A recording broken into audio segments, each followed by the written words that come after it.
మీ అందరికీ ప్రభువైన యేసుక్రీస్తు నామమున హృదయపూర్వక వందనములు. యేసు ప్రభువు సిలువ పలికిన మొదటి మాట మరియు రెండో మాట, మూడో మాట ఎవరైతే చూడను అన్నారో డిస్క్రిప్షన్ లింక్ ఉంది, వెళ్ళి చూడండి. అలాగే ఇప్పుడు మనం నాలుగో మాటను ధ్యానించకపోతున్నాం.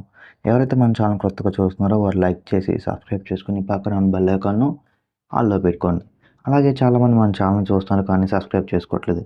దయచేసి వాళ్ళు కూడా సబ్స్క్రైబ్ చేసుకుని మన ఛానల్ని చూడాలని ప్రభు పేట మనం చేస్తున్నాం. ఇక నాలుగో మాట, మత్తయి సువార్త 27వ అధ్యాయం 46వ వచనం.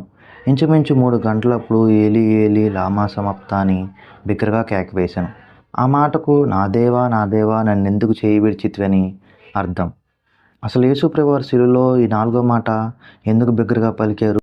అసలు ఈ మాట ఎందుకు పలికారు? లేఖనాన్ని నెరవేరడం కోసం. అవును, కీర్తనలో 22వ కీర్తన 1వ వచనం, నా దేవా నీవు నన్నేల విడనాడుతివి, నన్ను రక్షింపక నా ఆత్మధ్వని వెనక నీవేలా దూరమగుచున్నావు అని చెప్తారు.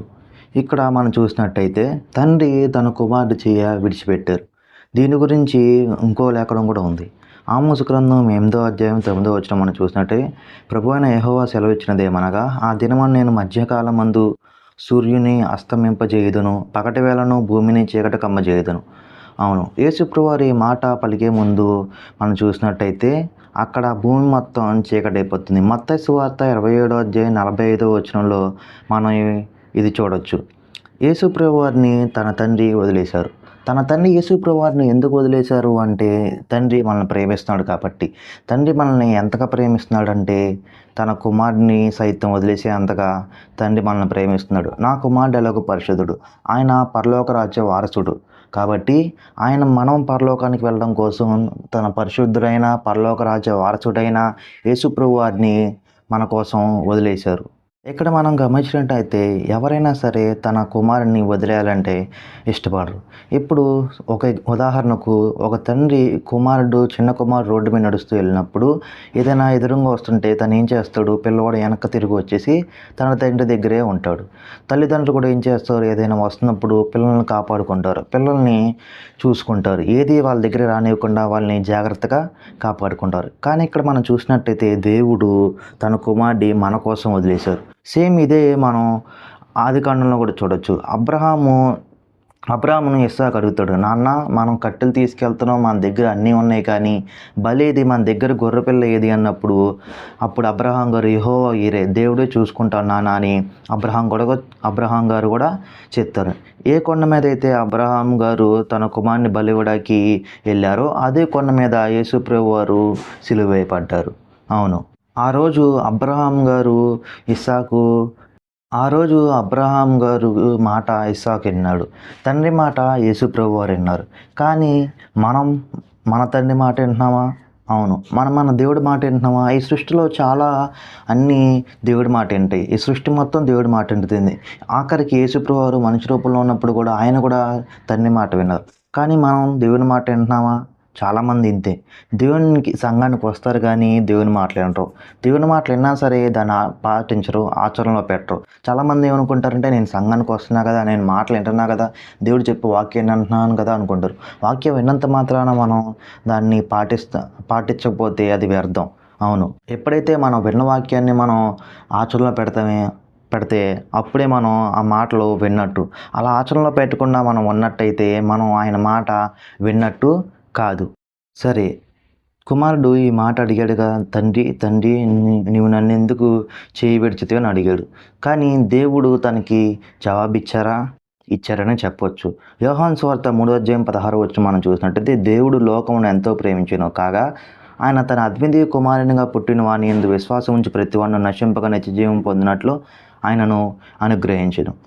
ఆయన మనం రక్షణ పొందడానికి, మనం నశించిపోకుండా ఉండడానికి తన కుమారుని మన కోసం అనుగ్రహించాడు. దేవుడు కుమారుడికి జవాబిచ్చాడు, నాన్న ఎందుకు నన్ను ఇలా వదిలేసావు, ఎందుకు ఏ పాపం చేయని, ఏ నేరం చేయని, పాపం అంటే ఎరుగని నన్ను ఎందుకు ఇలా శిక్షకు పాత్రనయ్యేలా చేసావంటే తండ్రి ఇక్కడ జవాబిస్తున్నాడు, నాన్న నేను లోకమును ఎంతో ప్రేమిస్తున్నాను కాబట్టి నిన్ను వదిలేసా. లోకం అంటే ఎవరు? చెట్లు, పొట్టలో, నదులో కాదు. లోకం అంటే ఎవరు? మనమే. మనుషులు అయిన మన కోసం దేవుడు తన కుమారుని సైతం వదిలేసాడు. మనల్ని ఎంత ప్రేమిస్తున్నాడో మనల్ని దేవుడు ఈ విధంగా చూపిస్తున్నాడు.